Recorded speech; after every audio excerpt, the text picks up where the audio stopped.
শেখ হাসিনা সরকার পতনের পর থেকেই বাংলাদেশের সাথে সম্পর্ক খারাপ রেখেছে ভারত। ভিসা বন্ধ, সীমান্ত বন্ধ, বাণিজ্য বন্ধ করে বাংলাদেশকে চাপে রাখতে চেয়েছে তারা, কিন্তু ফল হয়েছে উল্টো। ঢাকার সঙ্গে সম্পর্ক খারাপ করে ভারতের নিজের অর্থনীতিতে ধস নেমেছে। গত 5 বছরে বাংলাদেশের বাজারে ভারতের পণ্য রপ্তানি কমে গেছে $5.5 বিলিয়ন মার্কিন ডলারেরও বেশি। ভারতীয় মুদ্রায় এই ক্ষতির পরিমাণ প্রায় 5,000 কোটি রুপি। এ যেন এক বিশাল বাণিজ্যিক শূন্যতা।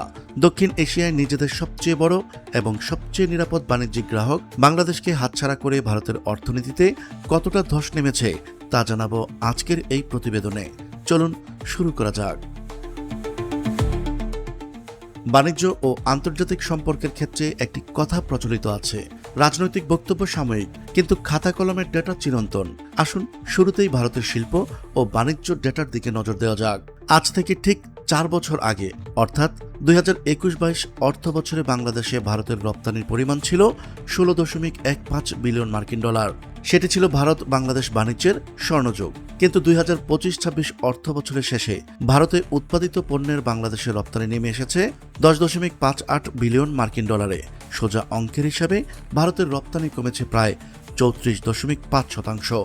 চাল, গম, পেঁয়াজ, তুলা, সুতা, পেট্রোকেমিক্যাল এবং যন্ত্রাংশ, ভারতের একের পর এক রপ্তানি বাজার এখন হাতছাড়া হয়ে যাচ্ছে। কেবল শিল্প খাত নয়, ভারতের কৃষিভিত্তিক রপ্তানিতে এই ধসের বড় ধরনের প্রভাব পড়েছে।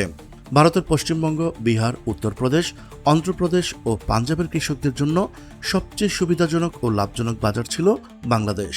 ভৌগোলিক নৈকট্যের কারণে সড়ক ও রেলপথে মাত্র কয়েক ঘন্টার মধ্যে পচনশীল কৃষিপণ্য বাংলাদেশে সরবরাহ করা যেত।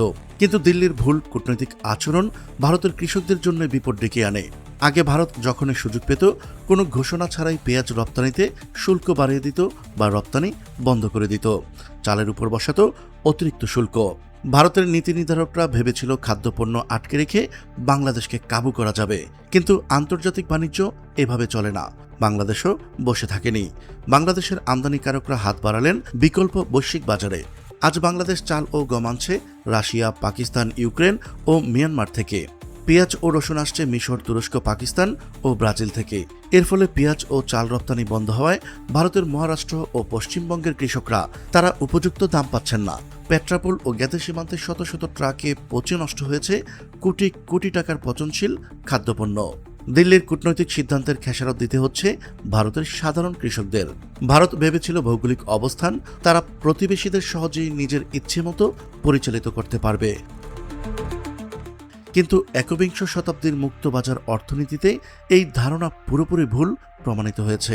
প্রতিবেশী কোনো দেশের উপরে ভারতের কোনো প্রভাব নেই। মিয়ানমার থেকে শুরু করে চীন, নেপাল, বাংলাদেশ, পাকিস্তান, এমনকি ভুটানের সাথেও ভারতের বিরোধ। এই কারণে এখন আফগানিস্তানের মতো জটিল এক দেশের হাত ধরতে বাধ্য হয়েছে ভারত। গত 2 বছরে ভারতের দ্বার বন্ধ থাকায় শাপে বর হয়েছে বাংলাদেশের। বাণিজ্যের ক্ষেত্রে বৈচিত্র্যপূর্ণ উৎসের সাথে সম্পর্ক হয়েছে বাংলাদেশ। সেসব দেশে পর্যটন, চিকিৎসা, যোগাযোগ আরও সহজ হয়েছে। দেশের ভেতরেও কাঁচামাল উৎপাদন বেড়েছে। একই সাথে চীন, রাশিয়ার মতো পরাশক্তি দেশগুলোর সাথে সম্পর্কের উন্নয়ন হয়েছে। অর্থনীতি বা আন্তর্জাতিক কূটনীতি কোথাও এক হাতে তালি বাজে না। ভুল কূটনৈতিক সিদ্ধান্তে ভারত রাজনৈতিকভাবে ক্ষতিগ্রস্ত হয়েছে, একইভাবে ক্ষতিগ্রস্ত হয়েছে অর্থনৈতিকভাবেও। আর ভারতের উপর নির্ভরতা কমিয়ে বাংলাদেশও বিশ্বমুখী হয়ে আন্তর্জাতিক সম্পর্ক ও অর্থনীতিতে বৈচিত্র্য আনতে পেরেছে। প্রিয় দর্শক, আজ এ পর্যন্তই। দেখা হচ্ছে পরবর্তী প্রতিবেদনে। ততক্ষণ পর্যন্ত মহান আল্লাহ তাআলা সবাইকে ভালো রাখুক, সুস্থ রাখুক। আল্লাহ হাফেজ।